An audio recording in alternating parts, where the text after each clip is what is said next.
Hello, everybody. It's not Sunday, but it's time to talk about FOC. And, it's Halloween, so here's a Spidey mask. But that's too hot to wear, so not going to do that. And it's Saturday, so I don't expect many people are going to watch this live. So we will kick it off, and if people join in, shout them out. But want to get this done on Saturday this week instead of Sunday. So let's go. Because as you know, every week Lunar is having its Final Order Cutoff on Sundays anyways. And Marvel, if your shop is ordering through Diamond, has a Sunday Final Order Cutoff. So that's a lot of the books that we talk about each week. So let's talk about them early. Make sure that you guys have time to get your Final Order Cutoff orders in prior to the cutoff. Now, Saturday is probably not going to be the new showtime either. I'm going to be trying a couple different times and see what works best. Possibly going to move it to Friday or Thursday night, depending on what's going on each week. But still got to check that out, try to move things around and see what works best. But for right now, going to kick things off with looking at Lunar's Final Order Cutoff. Hopefully you guys get to see this on the rewind, since I know a lot of other shows are live currently. I think Justin No Good Comics is wrapping up his usual show. He had PJ Morris on as his guest this week. And I think John's Comics with Kids is live, even though he's usually live in the mornings. But let's take a look what we got over here for FOC on Lunar. Let's see. We've got a King's Vengeance #1, and I don't know what publisher this is coming from.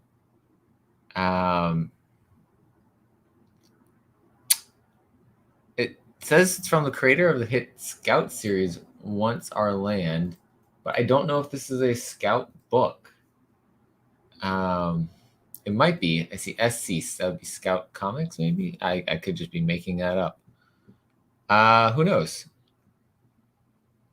That is my one gripe with Lunar's setup, is that you don't know what publisher is doing it. You can pretty easily identify the DC ones, but you can't identify whether it for sure is a Scout one, or if it's an Ahoy comic, or any of the other publishers that are starting to appear in Lunar's system. They don't have a list of publishers that they do. It's not very user-friendly for the people who are buying comics.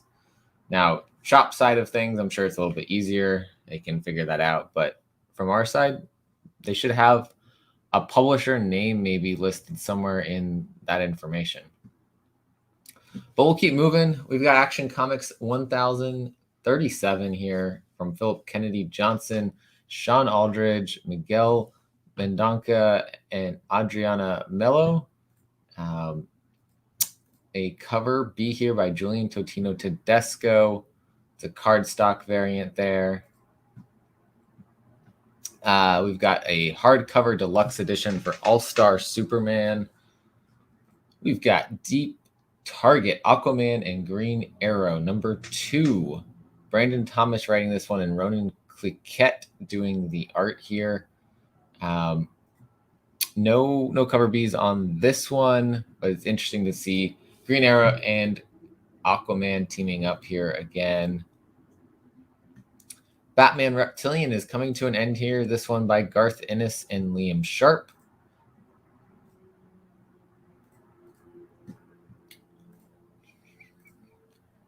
Batman Reptilian having a cover B by Cullyhammer here.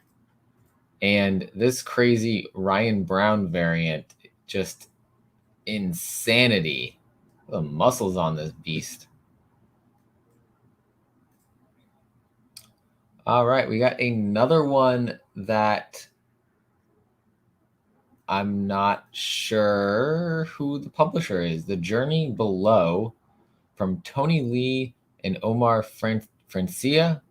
Ohio's heavy metal heroes Beartooth partner with writer Tony Lee and artist Omar Francia for The Journey Below, the story behind the myths of Beartooth's album Below. I'm wondering if there's a comic publisher, I think it's like Z2, that does some like band specific comics. So I'm wondering if that is who this one is for, who this one's from. We got Checkmate number 6 of 6 here, wrapping up a story from Brian Michael Bendis and Alex Maleev. Another one where I'm, again, not sure. I'm thinking this is that Z2 publishing company here, though. Apocalypse 91, Revolution Never Sleeps. Dark Knight's Death Metal number 4, soundtrack special edition with Manchester Orchestra on here as the single track being Never Ending. Keep it moving over to DC versus Vampires number 2 of 12 from James Tynion and Matthew Rosenberg. Art by Otto Schmidt. The war for the very survival of human race has begun. A mysterious new vampire lord has already put a plan in motion to conquer the earth. And the first step is destroy the Justice League. But the world's greatest detective might be Earth's last hope. It's time for the Bat family to hunt. Crazy cover B cardstock variant here from Francesco Mattina. We also have issue 3 of Deathstroke Inc. from Josh Williamson and Howard Porter, with an awesome Mattina variant here with Deathstroke and Black Canary. Keeping it moving, we've got Detective Comics 1045 here with Mariko Tamaki writing, with Stephanie Phillips doing the Arkham Rising backup story, Dan Mora on the main story art, David Lapham doing the backup story art. Crazy looking Lee Bermejo Batman variant as a cardstock, cover B there. And that is it for that one. There's a lot on Lunar's FOC this week. We've got some other publishers popping in, like I said. There's another publisher here. I don't know the name of the publisher, but unless it's Uncivilized. But I have seen this book at my shop before. We have a Gotham City Villains Anniversary Giant #1 one-shot with a crew of various writers, including Danny DeVito. We got G. Willow Wilson, Philip Kennedy Johnson, Josh Williamson, Stephanie Phillips, Dan Waters. Just a whole crew of writers and artists here to celebrate Gotham City Villains. It is a $10 price tag on this one, but you can pick from a lot of cool covers. So that's a Lee Bermejo main cover. We've got Wes Craig doing a Scarecrow cardstock. We've got Frank Quietly doing a Penguin cardstock, which does look a little bit like Danny DeVito. Marguerite Savage doing a Poison Ivy cover that's really beautiful and bright. Riccardo Federici doing a Ra's al Ghul and Talia al Ghul cardstock variant there. Dan Mora cover here with the Mad Hatter. We've got 1/25 Francesco Mattina. The whole crew shot there. We have a 1/50 Chris Burnham cardstock variant there. Penguin versus Batman. Crazy fight going on there. And then we go out of that into Harley Quinn #9 from Stephanie Phillips and Riley Rossmo. Of course, Derek Chu still doing the B covers on this one. Still beautiful covers every time. This is one I might end up picking up this week. I haven't decided, but it's from Tom King and Greg Smallwood. This is issue 2 of Human Target. Issue 1 comes out this week. But I'm intrigued by this idea where he is our main character here is essentially pretending to be, I think it was Lex Luthor, and catches, like, kind of notices that they're trying to murder him. And now he's investigating his own murder. So that's an interesting idea there. Cover B looks like a game variant here from Trevor Hairsine and Danny Meeke. And then there is no ratio variant on that. Hey, Michael Baker, what's going on? More interesting than doing your job, yeah. Definitely more interesting than doing work. And we got someone over on Twitch here, Darius Stone. Thank you for watching in. Is there any literature or podcasts on what makes some comic art covers more valuable than others? There's a lot of people that talk about speculation and that kind of thing that gets into a little bit of the value of it. A lot of it ends up coming down to first appearances of characters or certain special events happening in the actual issue. And then the other side of it is print runs. So sometimes a book has a lower print run, and therefore from that we see that rarity is what brings the price up. But as far as specific things, literature-wise, I don't think so. Podcasts, there's a lot of YouTube shows out there that talk about this stuff, but it depends on what you're looking for specifically. So I think actually with that, it kind of comes back to the opposite, in that it could be a scarce thing or a historical event type of thing, but if the art is not good, then it doesn't end up reaching the same heights. So usually the artistic value in it ends up being, the better the cover, the more it can go up, but the worse the cover actually has a bigger impact, and it's a negative impact.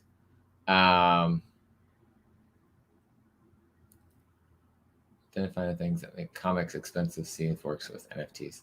Well, they're doing that with comics and NFTs currently. Marvel's been doing some comic NFTs. So that's kind of part of that. I don't think I promised a costume, did I? Did I say that in my post? Though, if you were here for the first 30 seconds of it, I did have a Spider-Man mask on. So go back and watch the first part of this, because I did have a Spider-Man mask on. That's all I got really for a costume this year. Unless you want just tired college professor look. That's what I got going on.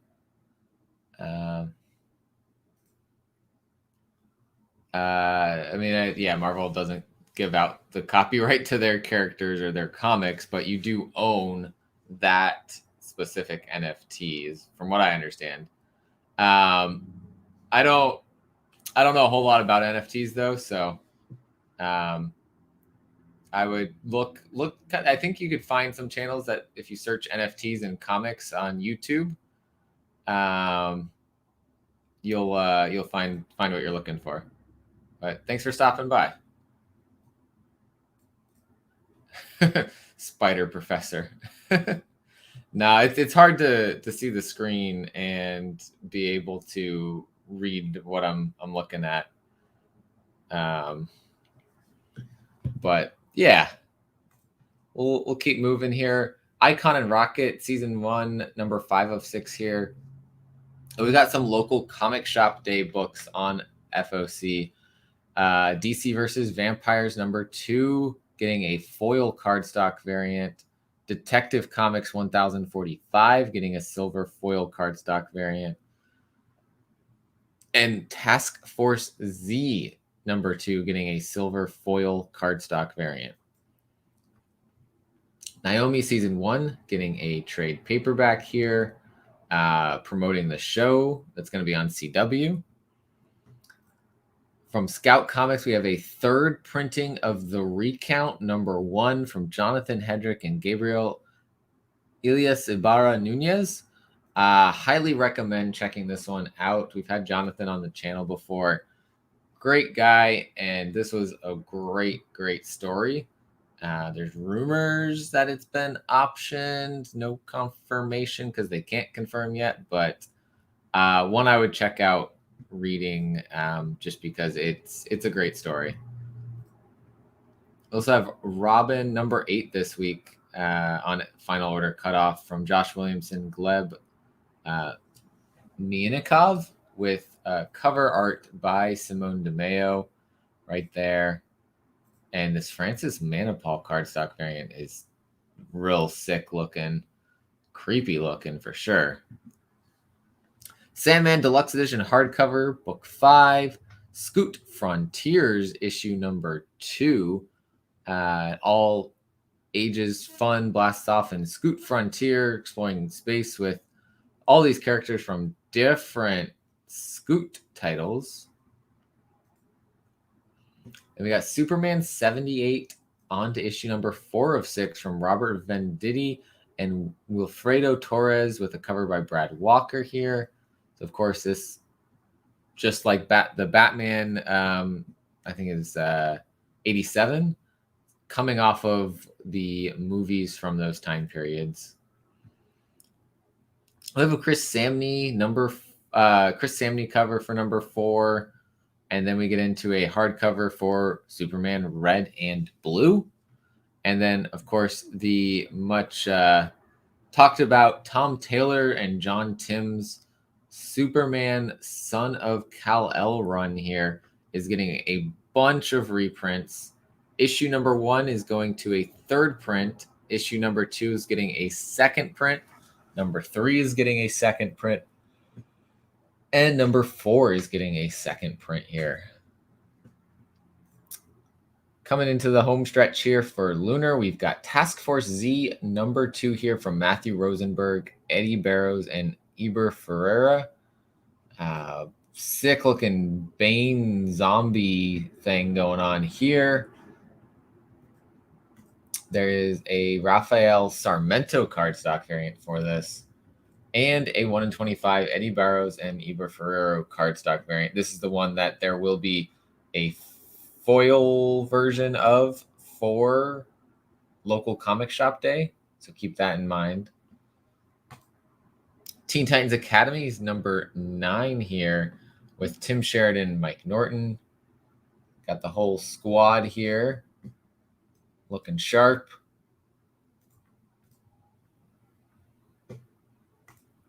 Hey, Wes, what's going on? Hi, Driver's Ed. There you go. Fun times in Driver's Ed. Coming down here, I do not know who the publisher is on this. From John Grund, the story's called West. It's issue #1 of 8. I don't see a publisher name here, but West, #1 of 8. And lastly, Dan Mora doing cover A here for Wonder Girl #5 from Joelle Jones and Adriana Mello. Super awesome art from Dan Mora. And then Jenny Frizen, of course, killing it on the cardstock cover here for the cover B. That's Lunar for this week's Final Order Cutoff. Pretty straightforward week. Not too much, but couple good things to keep an eye out for this week. And of course, the local comic shop day books listed on here, foil cardstock variant versions of some covers. And we'll see some of these pop on Diamond as well. We're going to have some of those local comic shop day covers. We had them last week for Boom, so this week now for everybody else. So to kick off Image Comics, we've got Chew #10. I think this should take us through the end of the second arc of Chew. I think they were doing 5-issue arcs. I could be wrong, and we'd be just heading into, we'd have 2 more parts left, but I think that should be the end of the second arc. We also have a book that's been like MIA for quite a while, but Decorum number 8 from Jonathan Hickman and Mike Huddleston. This is the series finale. I picked up all 1 through 7 and I've read through it, and it's a great read if you read it all together. But now it's been a little while since I've done that. So we'll see if I remember how the story's going when I pick this up. Because there's a lot going on in this story, which is good. It's a very well put together story, but it is a harder read when you don't get it all together. And so they do have a Decorum hardcover that's coming out. It's an advanced solicit, but it's on FOC. Comes into shops at the end of December. So though it's on FOC to, Monday, it does not hit shops until December 29th. So collecting Decorum 1 through 8 into a hardcover has a $40 price tag on it. We also have Department of Truth number 14 from James Tynion. Looks like interior art by John Pearson and cover art by Martin Simmons. So we have somebody else doing the interiors on this one. Scientology founder L. Ron Hubbard and eccentric rocket scientist Jack Parsons performed a series of rituals to summon a divine feminine being. Her name was Babylon. She was dressed all in red. So we might be getting the origin of the Lady in Red here, with Eisner winner John Pearson joining the Department of Truth team for an occult blast from the past. The cover B here by John Pearson. So it gives you a little bit of an idea of his art style, which may very much fit in with everything going on in this book. These are going to be in shops December 1st. So that is about 4 weeks out. So keep in mind, FOC dates have been pushed for a lot of things, and we're looking at, instead of a 3-week out FOC, probably a 4-week out FOC for most things now. Which takes us to Frontiersman number 3 here from Patrick Kindlon and Marco Ferrari. We're looking at a story about this retired superhero, and I did not think I was going to like this story, but I did like it. I liked it quite a bit, and I've seen a little bit of what happens in issue 2, which should be out this week. And I'm very, very intrigued as to what we might see happen next in this story. We have a series returning here, Girl Scouts, and its follow-up series is called Stone Ghost. This is number 1 of 6 from Jim Mahfood. I'm not sure if I'm saying that right, but Jim Mahfood says his creator-owned Girl Scouts universe for a brand new 6-issue mini-series going on here. And there is a variant from Peach Momoko is what they're saying here. So let's take a look. I'm guessing that's going to be a ratio variant, or it's going to be, 1-in-25 ratio variant here from Peach, which I dig that. That's actually a pretty good one from Peach. It does stick with her very big obsession with circles and that style there, but we've got some different things going on than usual. Some wires, some cool things going on there. See, I see the chat moving. What's up? Sheena's in the house. HK Wifey 420. What's going on? Happy Saturday. Taking us further into Image here, we've got Gunslinger Spawn number 2 from Todd McFarlane, Brett Booth, and Bjorn Berens doing this sick cover here. There is a Booth cover B, but that is not revealed yet. And we've got 2 local comic shop day books here. One of them is Friday number 1. It's a local comic shop day version, a special collector's issue. This is from Ed Brubaker, Munza Vicente, and Marcos Martin.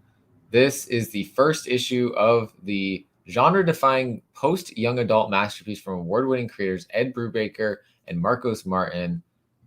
This was a digital-only comic that is going to be coming out in a trade paperback or hardcover or something like that pretty soon. And so this may be the only print version of it in a single issue. That's pretty cool. It's interesting that they're doing that for local comic shop day. So I'm going to try to pick that up. I'm wondering if that peach cover's been done for a while. Because it sounds like it's a creator owned thing. She might have done that with the creator a while ago, and it's just finally coming out. I could be wrong there, but that's what I'm thinking.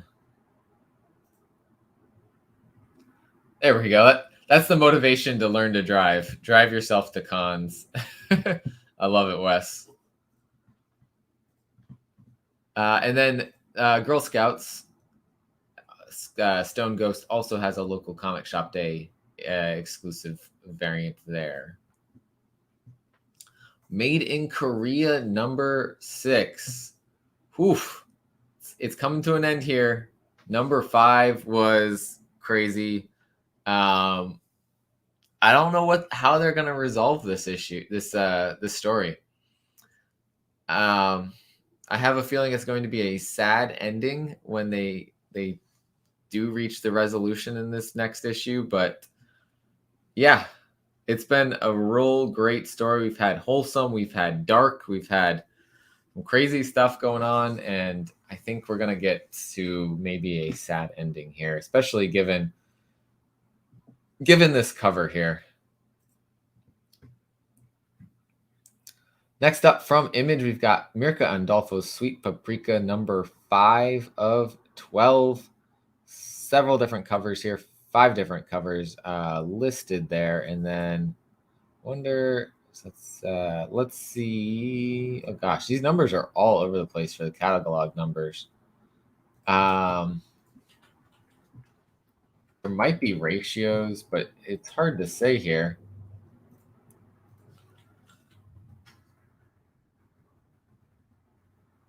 Nope, that's all of these numbers are all over the place. Okay. That says September, that says July, that says August. So these are all added at different points in time. Who knows? But yeah, so we've got a bunch of different covers there for Sweet Paprika. We have Nita Ha's Nightmare Blog issue number 2 here from Rodney Barnes and Well B.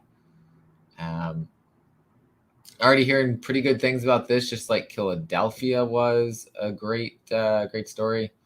Same creator. Some sick covers here. Especially great given we got Halloween happening right now. So we also have Post Americana coming to an end here from Steve Scrosey, Dave Stewart, and Steve Scrosey. I thought that one had ended a while ago, but I guess it just took a while to get the last issue out. This was in the May catalog, it looks like, so there's some big delay there. We also have Redneck number 31 from Donnie Cates and Lissandro Estherin and D. Cuniff. And Scumbag onto issue number 11 here. We have Spawn number 324 from Todd McFarlane, Carlo Barberi, and Don Aguio. There's a Barberi variant right there, and then Spawn getting a Compendium trade paperback volume 2. St. Mercy wrapping up with issue 404 here. And That Texas Blood onto issue number 12, which should be, ends this storyline. So this is the end of volume 2 of That Texas Blood already. I feel like that just returned. And then it does have a variant by Stanley Chow. And coming in here, we have Time Before Time number 7 from Declan Shalvey and Rory McConville, with Joe Palmer doing the interior art here. I think Chris O'Halloran also doing interior art. Maybe just colors there. 2 covers usually on this one. We've got Adam Gorham, cover B. We have a Time 2 omnibus. And then we have the last issue of Vinyl. We got number 6 of 6 here from Doug Wagner, Daniel Hilliard, and Dave Stewart. Just a sick story about serial killers and serial killers killing other killers and cults and all kinds of things. And Walter's about to, I think, face the music here a little bit. And if you've read that, it's a good joke. Yeah, those are some cool Spawn covers between Spawn and the Gunslinger Spawn one's pretty sick.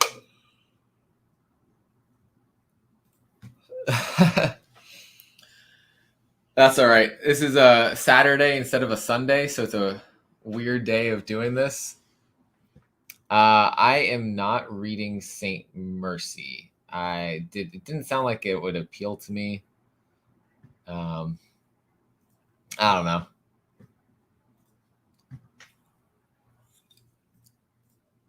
So we got Dark Horse Comics now. We'll keep scrolling into here. We've got Black Hammer Reborn, number 6 of 12. 2 different covers here. Let's see. Other individual issues. Critical Role, Tales of Exandria, number 2 of 4. Hellboy Silver Lantern Club, number 2 of 5. This story is being collected now. House of Lost Horizons, Sarah Jewell mystery hardcover. And then this one, a new one from Brian Michael Bendis and his Jinx World imprint, I believe. He brought this over to Dark Horse from DC. So DC published some Jinx World books, Pearl being the big one, and Cover being another one. Now Jinx World has come over to Dark Horse Comics with Brian Michael Bendis's projects here. So Joy Operations number 1 of 5 is the first one that he's publishing with Dark Horse. He's teaming up with Stephen Byrne for their very first creator-owned blockbuster series. 50 years from now, Joy is an envoy, a special agent of one of the Jonato Trusts. Trusts are corporate-owned cities that are the centerpiece of modern society. She rights wrongs for the trust. She is excellent perfection, hard on herself, driven, almost legendary in some parts, till one day a voice pops in her head trying to get her to betray everything she's ever believed. All this an exclusive look behind the scenes, and I look forward to other Jinx World projects coming exclusively to Dark Horse. So I think that's pretty cool that he is able to move his creator-owned stuff around in such a way, and that they were ready to take that project on over at Dark Horse. Of course, we got to have a David Mack cover because we got to have a David Mack cover. So there we go. David Mack doing a cover here. Trust the Trust. He's done some excellent variants on other Bendis books before. So I kind of expected to see that happen, and we got it. We also have Killer Queens reaching its last issue here with David Boer and Claudia Balboni. This has been such a fun story. We'll see how this ends. What's going to happen with the Killer Queens? With this, there's a couple different covers. 3 different covers on that one. And then Joy Operations has a local comic shop day variant by Tyler Boss here. So I might have to pick up some of these local comic shop day variants that we're seeing, because those are always interesting. Let's see. Orville Artifacts is completing its 2-issue run here with issue 2. you're a fan of the show, there you go. And this is interesting here. This was a digital only story from Jeff Lemire and Jock called Snow Angels, and is being collected into a trade paperback of volume 1. I feel like I was just talking about this with Justin, No Good Comics, saying I read issue 1 of Snow Angels on Comixology, but I stopped my Comixology subscription and haven't gone back yet. So I did want to read the rest of this story, and now it's coming out in print, so I might have to pick it up in print. Yeah, Killer Queens has been a lot of fun. David Brewer's a great writer. Definitely enjoying that story. He's got another story coming out. It's in the previous catalog now. It's Joe Hill's Reign. It's coming from Image with art by Zoe Thorogood.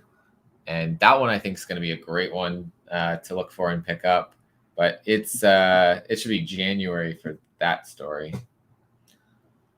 But also, so I just said, gotta watch these in-shop dates, right? So this is on Final Order Cutoff.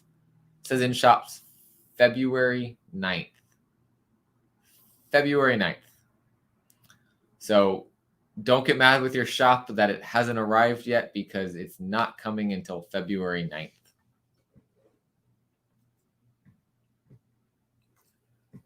We've got Stranger Things here. Tomb of Yibwin.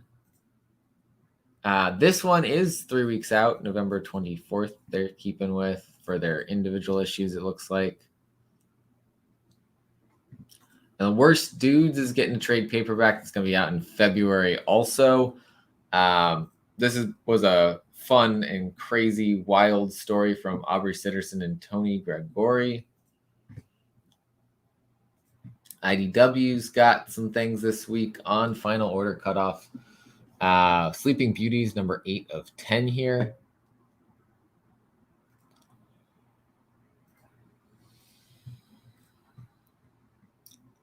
Yeah, so it looks like these trades are getting pushed out further, which makes sense. We're looking at the paper shortage, right?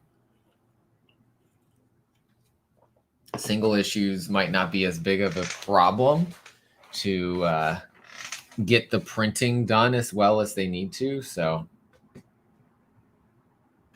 Star Wars Adventures Annual 2021 here. Kevin Scott, Chip Zdarsky, Jason Liu again, because, once wasn't enough, and Ariana Florian. And look who we have here. Gosh, what was the name of that guy? Anyways, he's from the original this rabbit dude from the original Star Wars run in comics, and hadn't really been a thing since. But here he is. He's back.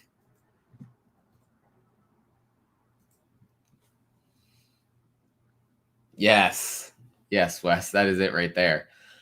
I like a cover A, maybe a cover B, a 1 in 25.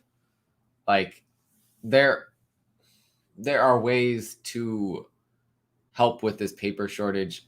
Image is taking the right first step and saying no more second prints. That's the right thing to do. With what's going on, if you want your new stories coming out to have paper to print on, you can't keep doing all of these reprints that are going to exacerbate the problem. Or if you're Marvel and you're putting out 20 variants for another new issue number 1 or a landmark issue, you're part of the problem. But that's just my thought. We've got some Transformers books in here. Transformers number 37, Transformers Beast Wars number 10, and Transformers King Grimlock number 405. And then last but not least, we got Usagi Yojimbo number 24 from Stan Sakai, and a 1 in 10 variant from Juniba. Okay, so I do really like that I didn't notice him back there at first, focused on this going on here, and then bam, there it is. Pretty cool. All right, we talked about DC already. Let's talk about Marvel. Marvel, we've got Amazing Spider-Man number 80.DEY. So, I am not likely going to be reading these. I'm reading Spider-Man. I'm going to read the main story, but unless 80.BEY is issue 80, which I don't think it is, I can't justify adding another Spider-Man book to already 3 Spider-Man books in a month. So these .BEY books are probably not going to be read. Looks like Aunt May is going to seek out her ex-fiance, Dr. Octopus, in order to try to save Peter Parker. And Joe Quinones variant, though, that is pretty cool.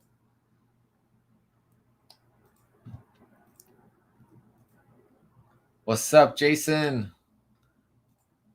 Nah, I mean, I'm not off of Spider-Man. I'm going to keep with the main story. I actually really am enjoying the story right now, but I'm not picking up these .BEY books. That's to me, that's unnecessary. We don't need a 4th or 5th Spider-Man book in a month.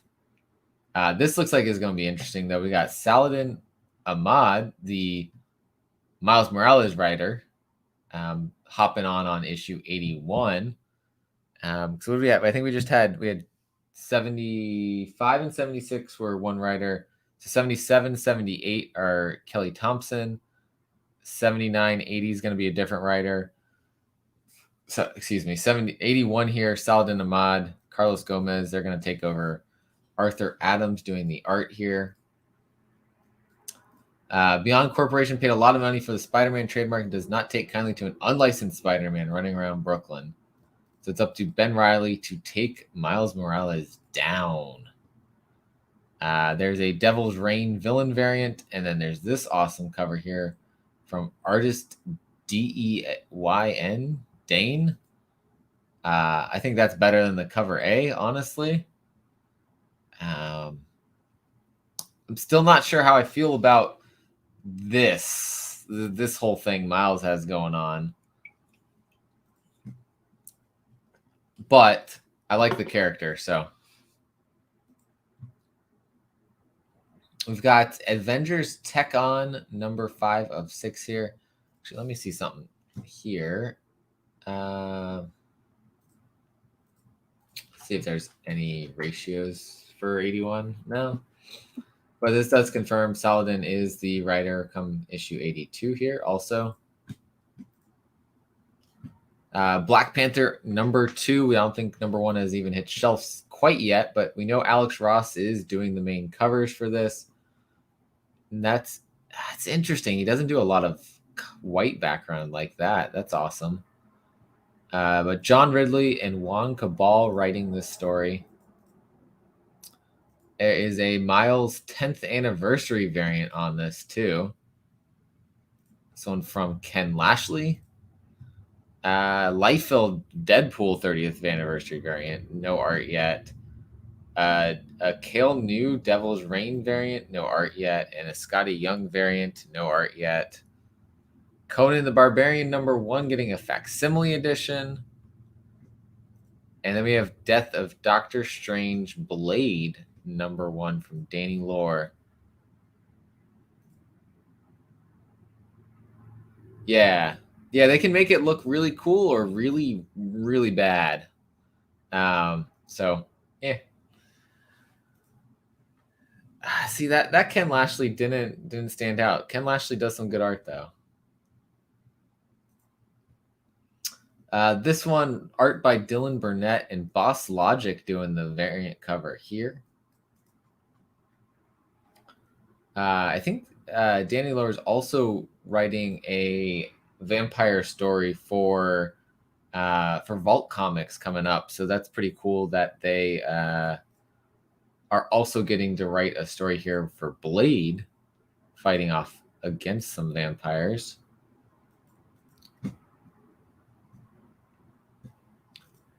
We also have Defenders number 4 of 5. I've really been digging the style on these covers. It's really like retro type of vibe going on there.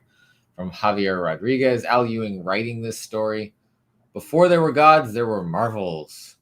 Doctor Strange's Defenders land in the fourth cosmos, the home of the archetypes of good and evil, primal entities of pure myth destined to echo through every reality to come.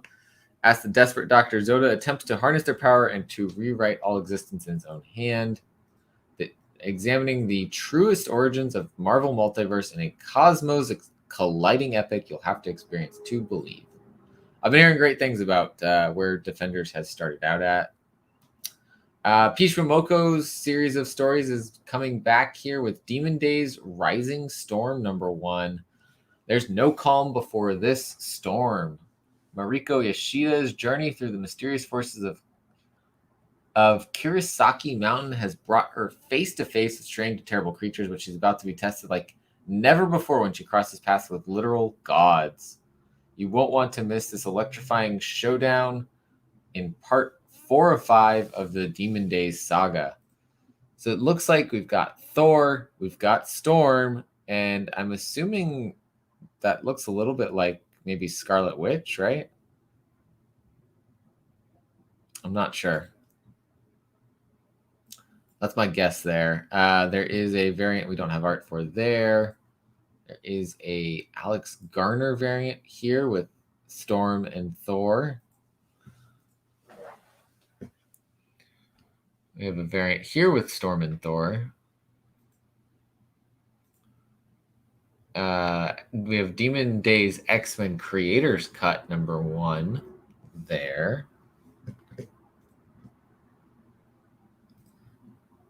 Yeah, nice. Ken Lashley lives only an hour from you. That's pretty cool. So you go and visit him all the time then? Kidding. But you probably might run into him at comic shops or events or something. We've got another event kind of thing going on here, but I think this one's going to actually be an event worth reading. Devil's Reign, issue number 1 of 6 from Chip Zdarsky and Marco Cicchetto. So Daredevil was ending at number 36, heading into this big event.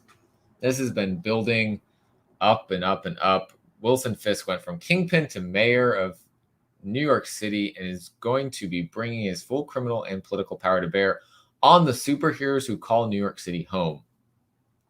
The man who once destroyed Daredevil has his sights on the Fantastic Four, Iron Man, Captain America, Spider-Man, Jessica Jones, Luke Cage, and more. And since it's Fisk, once he takes them all down, you know he's going to sign it. Crossbones, Taskmaster, Typhoid Mary, Shocker, Whiplash, Rhino, Kraven. Fisk has an army of supervillains at his command, and this is just his opening salvo. For years, Fisk has waited for his time to strike, and you won't believe the aces he's got up his sleeve. Nice. Yeah, so this is Marvel, but I'm all in on this. I've been loving the Daredevil run that Zdarsky and part of the time Marco Cicchetto have been doing.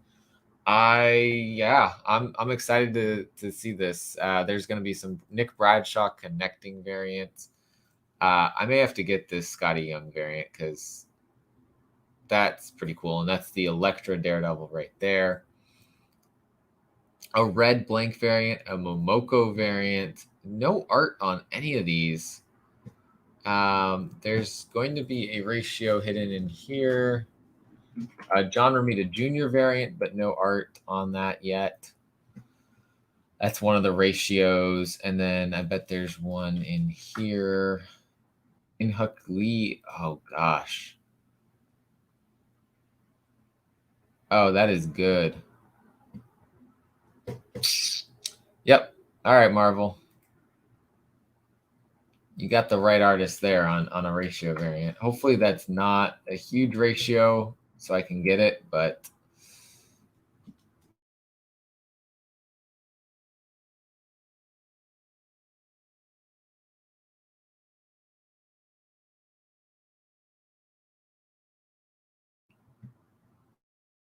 or I'm not.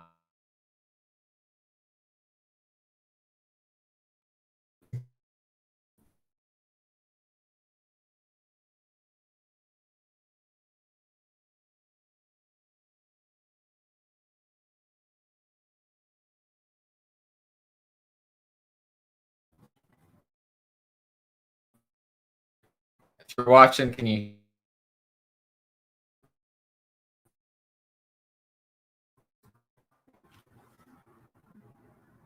Because I see that my internet's showing a very weak signal.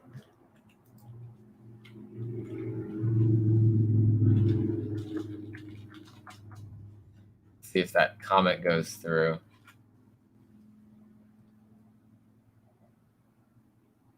I'm going to try to see if I show live from my phone. Okay. I see your comment, Wes. All right, cool. I just wanted to confirm before I kept going. I think it's working now. There we go. I don't know what it was doing. Eternals number 8. Kieran Gillen, Assad Ribic, Lionel Castellini doing this crazy cover here. Looking like an homage variant to a number 1. Eternals and Deviants have been at war for a million years. Our Eternals have had enough. They want to live in peace alongside the Deviants. The Deviants have other ideas. Meanwhile, Thanos is Prime Eternal, and to everyone's surprise, puts in action a series of sensible policies for the good of all. There is a lie in this solicit. You may be able to spot it.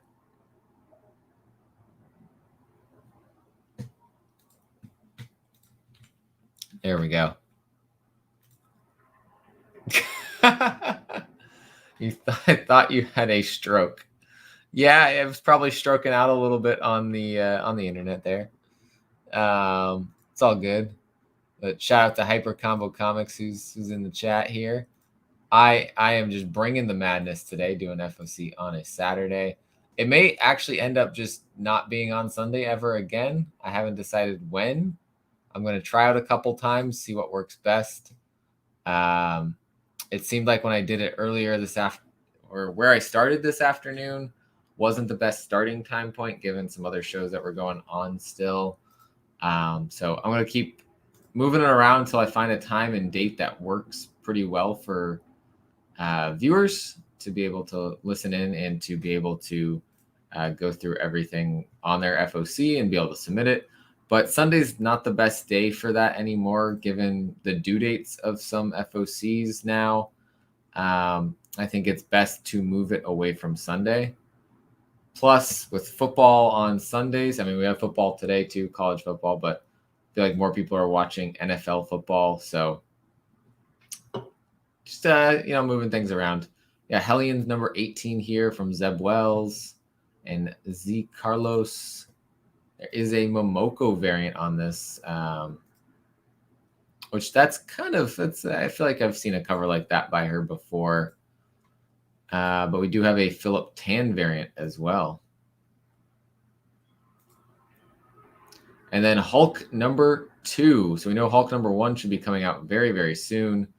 Donnie Cates and Ryan Otley's Hulk run here. Part 2 of 6 of the first storyline, Mad Scientist.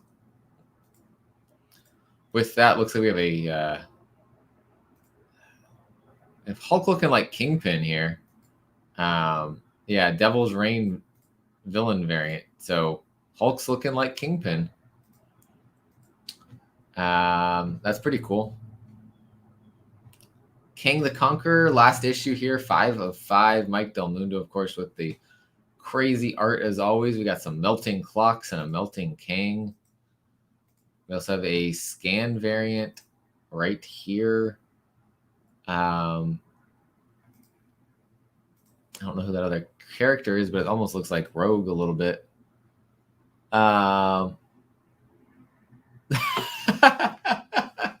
What's up, comic dude?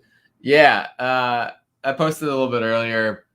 Probably not many people saw that on Instagram, but yeah, doing a Saturday show this week instead of Sunday.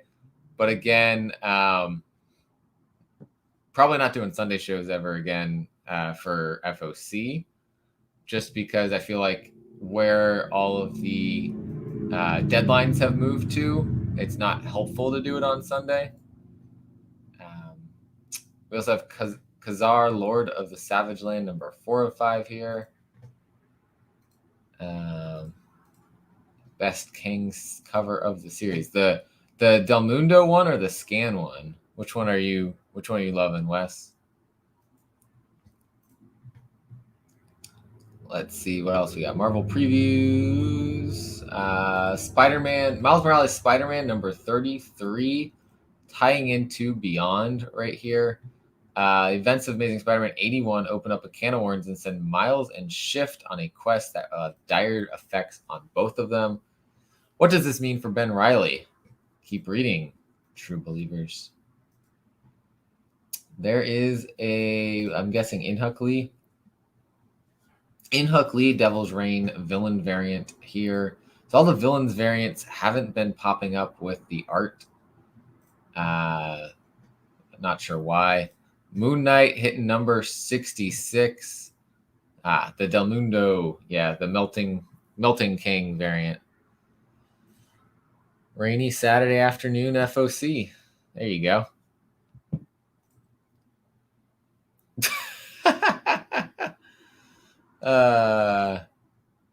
Yeah. If you caught in your catch up the comments about paper shortages and dates being pushed back and everything, like, look at this. Marvel's dates right now are December 8th. December 8th, Moon Knight number 6 is going to be in shops. December 8th, Miss Marvel Beyond Limit number 1 of 5 will be in shops. That is 5 weeks out, I think.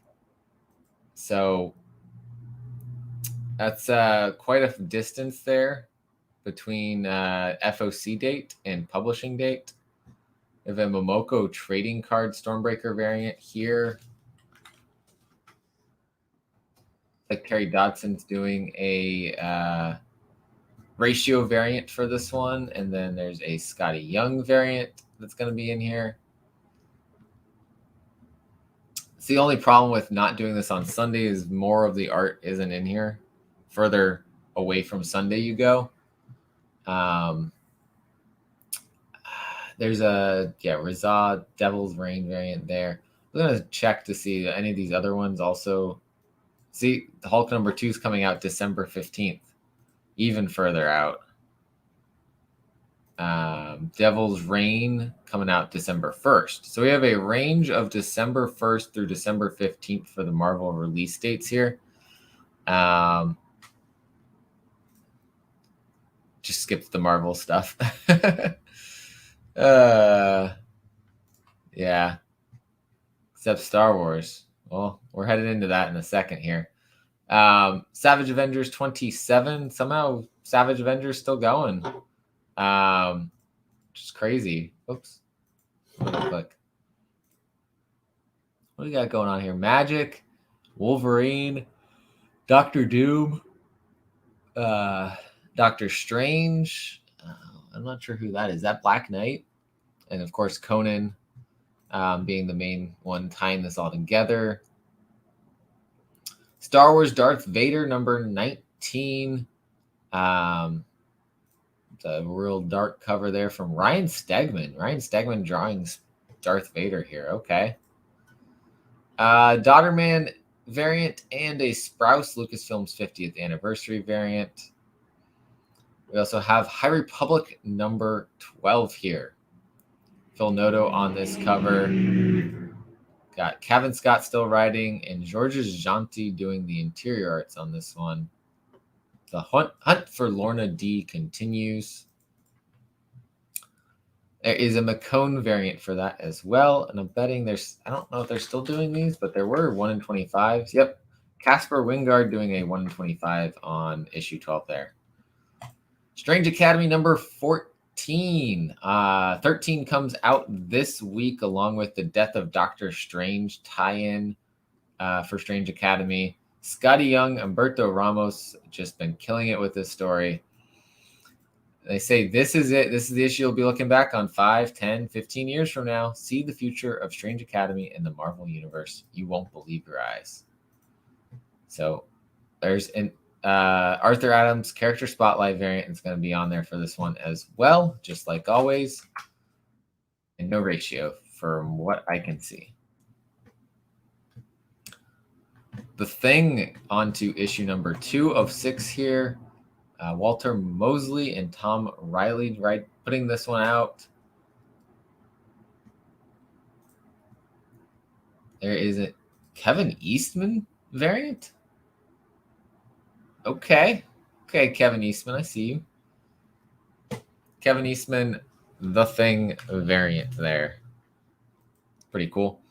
Also going to be a Devil's Reign villain variant. That one from Dan Panosian. And we also have Venom number 3 on FOC here. It says December 8th it's going to be out. I think Venom number 1 finally comes out next week. So we shall see what happens with this new story with Ram V and Al Ewing. This one does just say Ram V is writing this issue. So I wonder if we're going to have issue 1 with both of them, and then we're going to flip-flop stories between Ram V and Al Ewing when we're following Dylan Brock and we're following Eddie Brock. We'll see, or this just could be a typo and they forgot to put Al Ewing's name. Brian Hitch doing the art for Venom.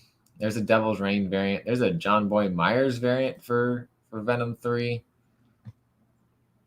We also have a new thing here, Wastelanders. This is following like Old Man Hawkeye, Old Man Logan, Old Man Star-Lord. Lots of the Old Man stories, but now coming together for an event here. So Old Man Hawkeye, there is variants on that one.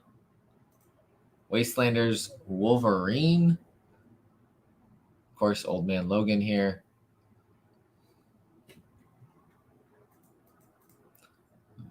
Connecting variant on that one. And wrapping up Marvel, we've got X-Force number 26 from Ben Percy, Robert Gill, and a Joshua Cassara variant here. With one other variant, a Steven Segovia variant. All right, that's Marvel. Dynamite, never really anything to talk about here. There's a TMNT homage variant here.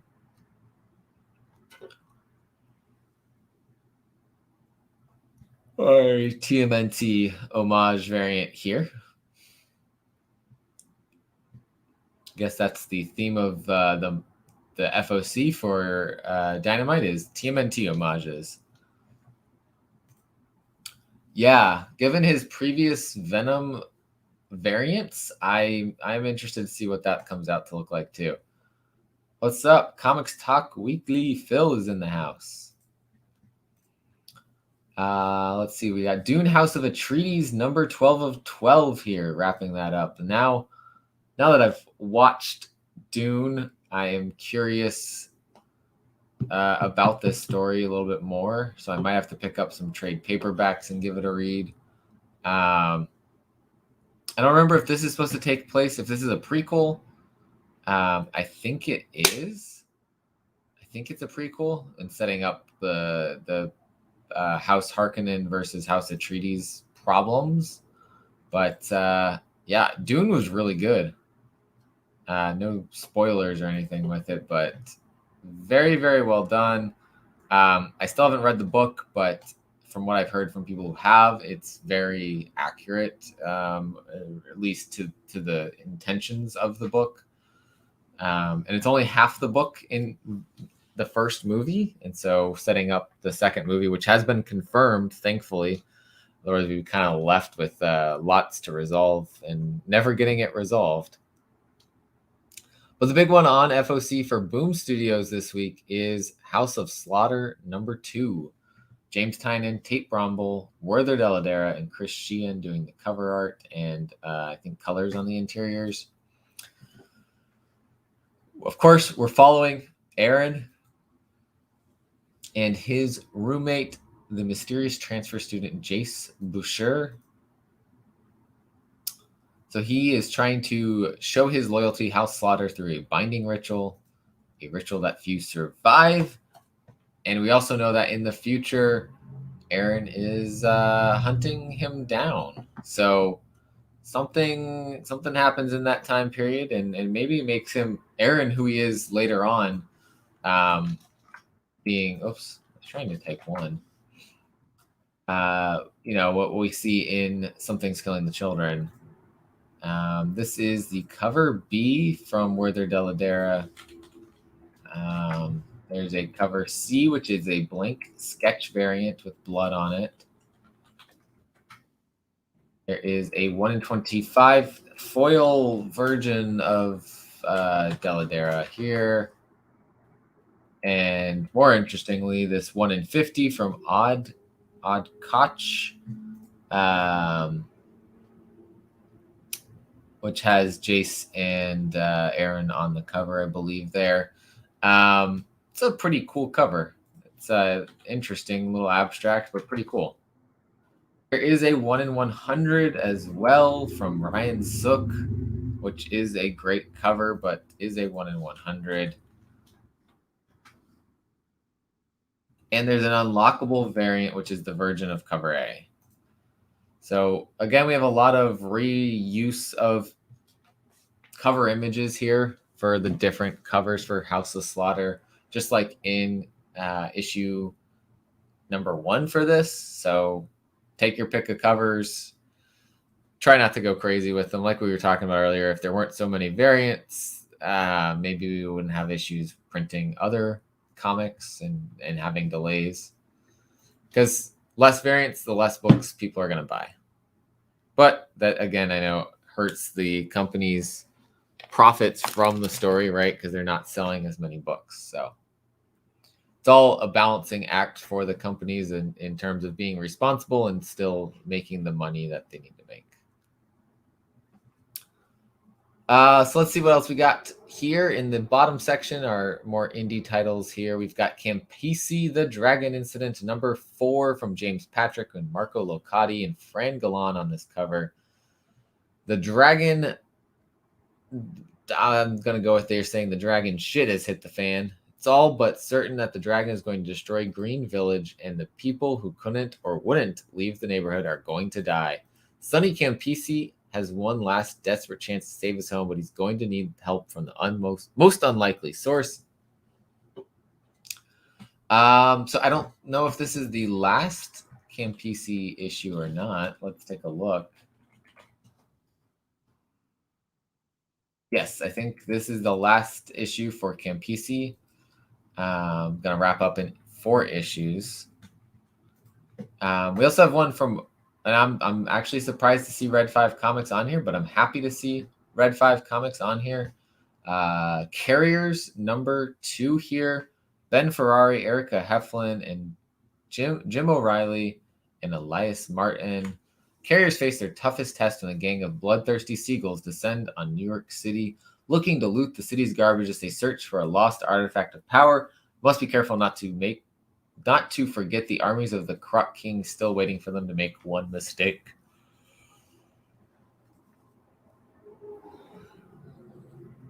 It looks like 4, because they have the trade paperback already in there too. So I'm assuming 4 issues.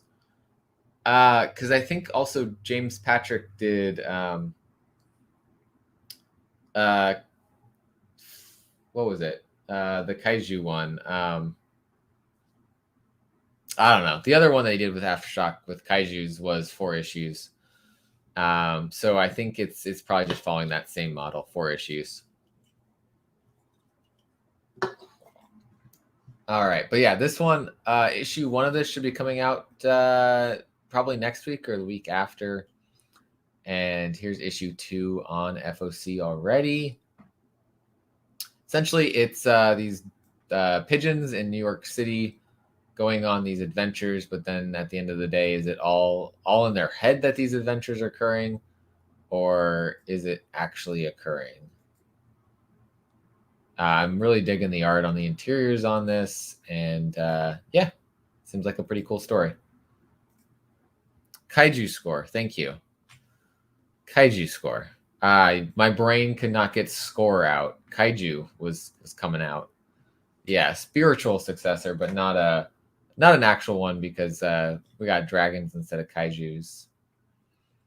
But yeah, so he did 4 issues on that one, so I was not surprised to see that there'd be 4 issues on this one. There's a cover B here also for carriers. Another Aftershock book here, Cross to Bear, issue number 2 of 7. I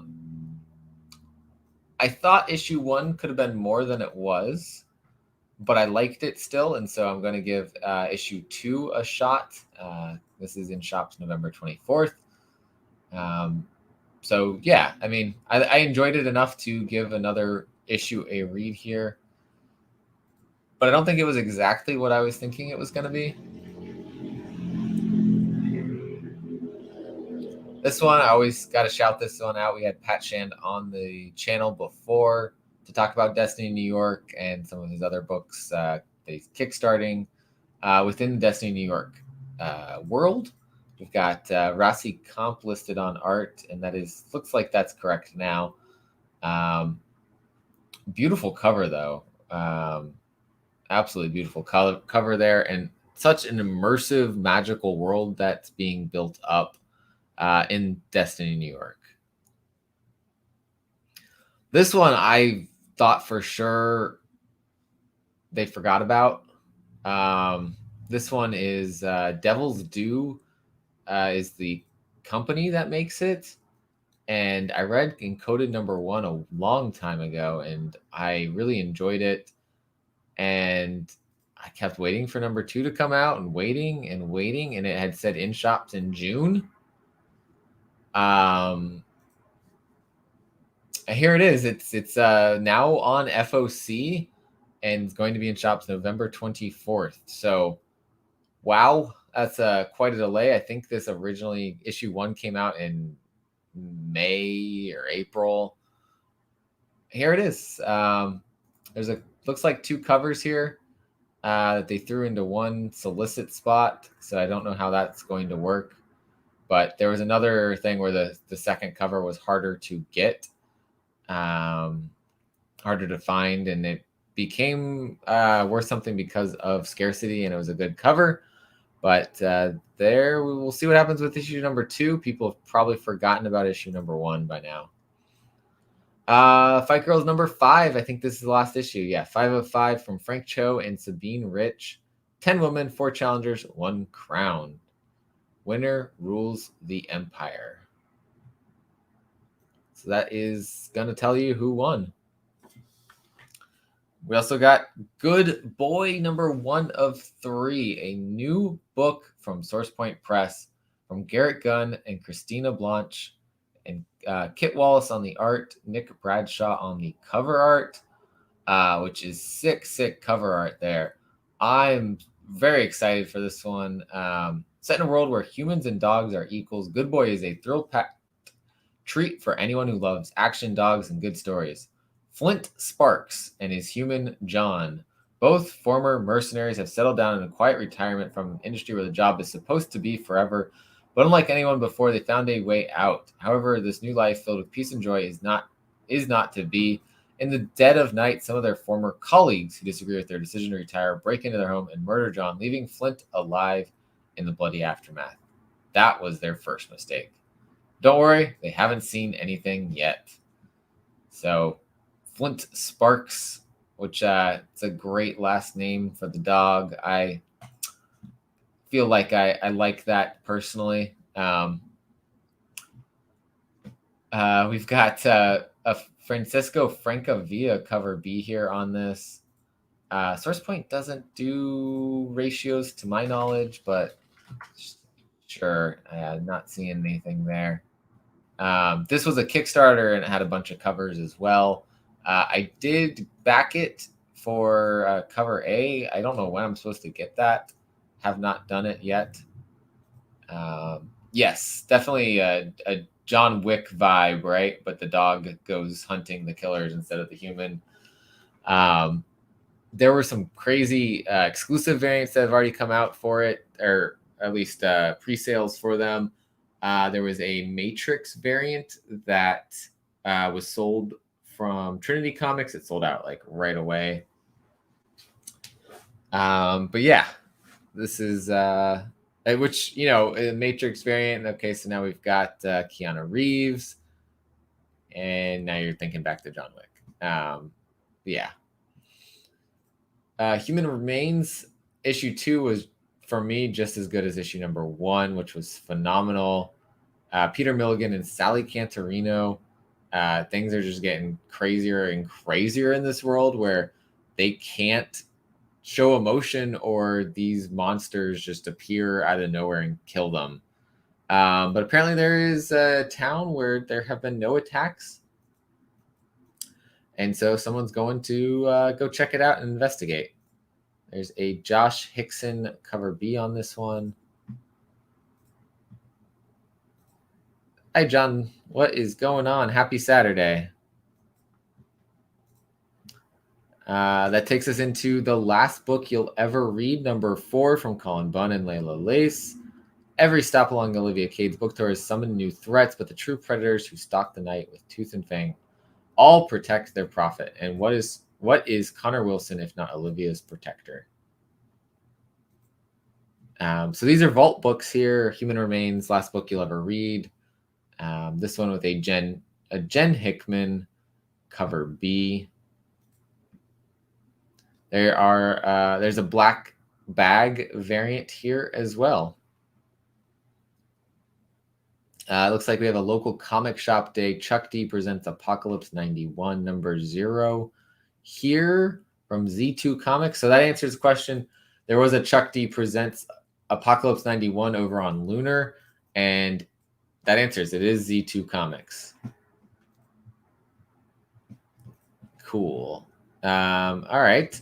So we also have a local comic shop day for Radio Apocalypse number 1. It's a deluxe foil full art variant. This one from Ram V and Anand RK. So I'm really looking forward to this. A new Ram V creator owned story coming from Vault, and it's going to have a local comic shop day variant for it as well. So excited for that. I'm going to probably pick up that local comic shop day variant if I can. Marjorie Finnegan, Temporal Criminals, on to number 7 of 8. We're getting close to the end. Things are getting a little weird and crazy, weirder and crazier. It is Garth Ennis writing this though, so no surprises there. And it's a hell of a run so far. This one from Artist, Writers, and Artisans, AWA Upshot. Just a killer story there. Yeah, Promiscuous Time Traveler. Yeah, I'm on board for a new Ram V story. Absolutely. I don't read a lot of his DC stuff that he's been doing. I've been hearing great things about it, though. I am going to read him on Venom, which super cool. So I'm always up for more of his creator-owned. I loved Layla Starr. Absolutely down for this. Another AWA book here. We got Moths. It's last issue, number 6 of 6 from J. Michael Straczynski and Mike Choi. The next chapter, the ongoing saga of the Resistance. I feel like this is the same thing that they've put on each issue. So nothing new written there. All right. Keep moving. From Aftershock, they got a trade paperback of Project Patron here. From Source Point, we've got Runes Collected Edition here. That says November 24th. That says November 24th. So these trade paperbacks are coming out in an expected normal time period, but some others earlier that we talked about aren't coming out until next year. Aftershock also with Search for Hugh, number 3 from Steve Orlando and John Sui, with art by Rubine.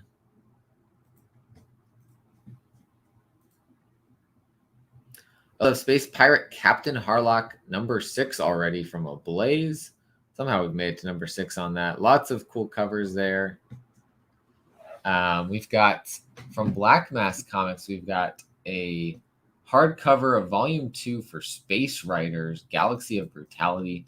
This is the type of book that you need to, I think you need to be reading with black lights on and probably, I don't know, so maybe some LSD, possibly. If you ever flipped open one of those books, it's wild on the interiors.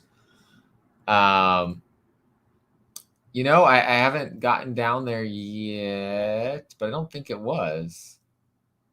It's weird that Carriers has made it on, but maybe Verge just missed for its issue 2, missed FOC, but will be on hopefully next time.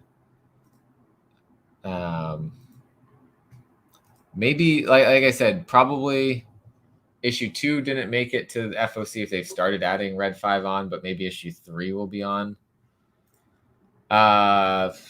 Yeah, because I don't know. Issue 2 should be coming out very soon. Another story that I highly recommend checking out. This one, another Source Point Press book, Suicide Jockeys number 4 here from Ryland Grant, David Leon Diaz, and Iwan Joko Triono. Kick you in the teeth. Tokusatsu for the contemporary American action movie fiend from screenwriter, Ringo Award-winning comic creator Ryland Grant. Chapter 4, once more unto the breach, dear friends. After breaking a billionaire whack job out of prison, there are real deal bills to pay. The building is surrounded. There are tanks at the gate. Denver and Company and the aforementioned whack job have 24 hours to get their shit together and save all of space and time. Season 1 concludes with monsters, mayhem, and a time heist that will literally melt your face. Agreed. I think since we've seen Marvel and IDW leave Diamond and move to Penguin, we are seeing way more of these indie publishers, small press publishers, get their books onto FOC. And I'm all for it because I know there are shops like Caroline's shop that a lot of their stuff, if it's not on FOC, it doesn't get ordered. And so these companies, for the longest time, Behemoth didn't get ordered. Now, in Source Point Press wasn't on FOC, I think, for the longest time. I know Red 5 wasn't, and now just like that, they are. I think that's super awesome to see these smaller publishers get onto FOC, and hopefully that means more sales for those companies as well as people look at their books more. I'm all for it. So Suicide Jockeys has a cover B here. Now part of a balanced breakfast. Free brass knuckles inside. Oh, this is great. I feel like that's probably got to be an homage to something because most of the cover Bs have been. So if you know what movie that's homaging, let me know. We've got a new one here from from Source Point Press called Tales from the Dead Astronaut. I've gotten this recommendation from some friends who've talked with the creator about another one of their books, Jonathan Thompson here. Jorge Luis Gaboto on the art. We've got Space Monks on Living on a Tree in Space.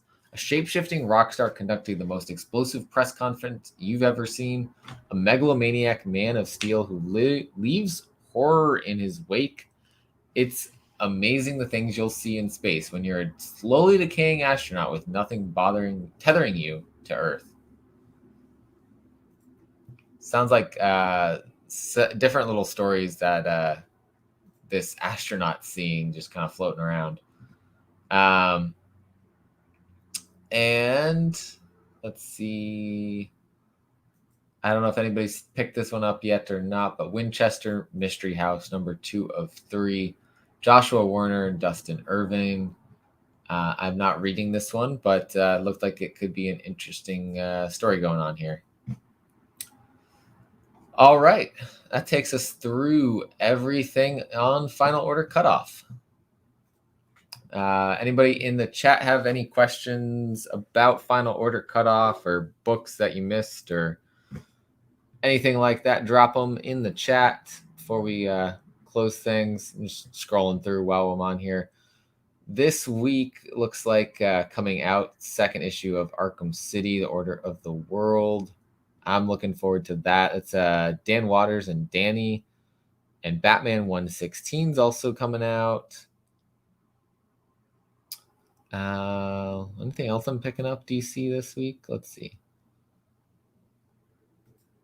I've been picking up more DC, so this isn't on my pull list, but I very well might be picking this one up because it's Tom Taylor. I'm intrigued. If I like it, I will be adding it to my pull list. Josh Middleton doing a cool cover B for it. No ratios, surprising. This was an interesting first issue. I'm gonna have to check it out and see.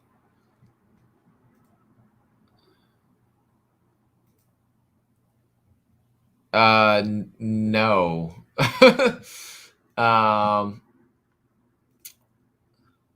A King's Vengeance. Let's do a search.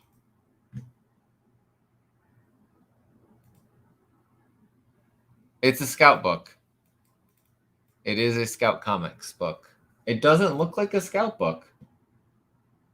I'm very surprised. Okay. It is a Scout Comics book. So then the other one I could check is, while we're at it,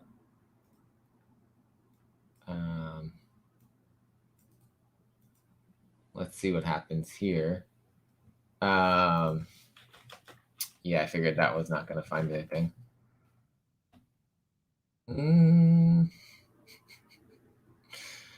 East of West, we're not going to find it, are we?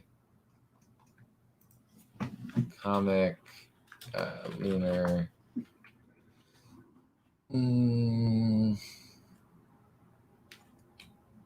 Yeah, I'm not going to find this one. Interesting.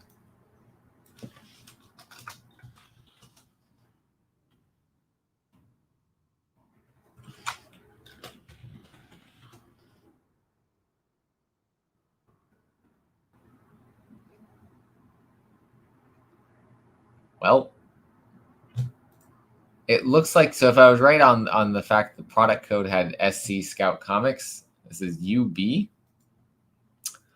I bet it's Uncivilized.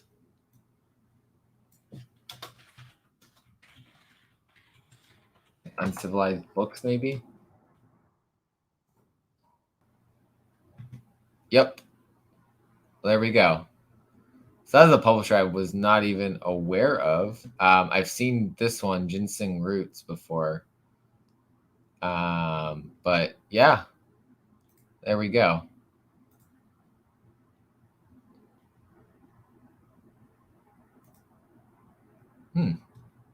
All right, yeah. Interested in how the fantasy world mixes with DC. Yeah, very intrigued as to where they could take the Dark Knights of Steel story. Ginseng Roots got Eisner Awards. There we go. So Uncivilized Books, it's a new one for me. Yeah, just don't ask me to track people down. I can't figure that out. Not that good. I will not find you and kill you and all that. That's not what I can do. But it's interesting to see the more publishers popping onto Lunar, because Uncivilized did not used to be on here. So this is a new thing here. This one is another one that I could pick up. It's not on my pull list. I'm going to see what else I'm picking up this week first. Surprising that I've got like this many DC books potential on my pool. Static maybe coming out. Cover A is not, but cover B is? Question mark. What? I don't know. The Akira homage shows that it's coming out this week, but I don't see that the cover A is coming out, which is weird. Weird. I don't know what's going on with the world anymore. We've got Why the Last Man Compendium with the cover, the tie-in cover for the TV show. Allocations may occur. Who knows if they did on that one, though? I'm not sure. Yeah, there's a lot. I'm going to record my top indie picks here in a little bit for Monday to be posted. But we've got some good number of stuff coming on this side of ordering as well this coming week. So it's not a light week this week, but it's certainly not how this last week was. It is not a more than 20-30 book week. Can't do that again. But it's also not a super light week like I had the week before, where I picked up 8 books. So that is it for today's FOC show. On Monday, Caroline and I will be on Team Nerd Herd to talk about Baltimore Comic-Con with everyone that was at the show is going to be popping in. I don't know when we'll pop in, but we're invited to be on at any point. So we'll see how we pop on in the show. I know several other guests like No Good Comics, Comics Kings, Moonlight Comics, all are going to be there. I think maybe this guy will make an appearance. Maybe. I don't know. But yeah, Baltimore was a fun time. If you haven't watched our video that we did on whatever day that was, Wednesday, with Brandon from Comics Kings, go check that out. We show off what we picked up, talk about some things, and I got to do some reading. Reading this currently, one of my pickups from there that I had wherever the page is. Adam sign it.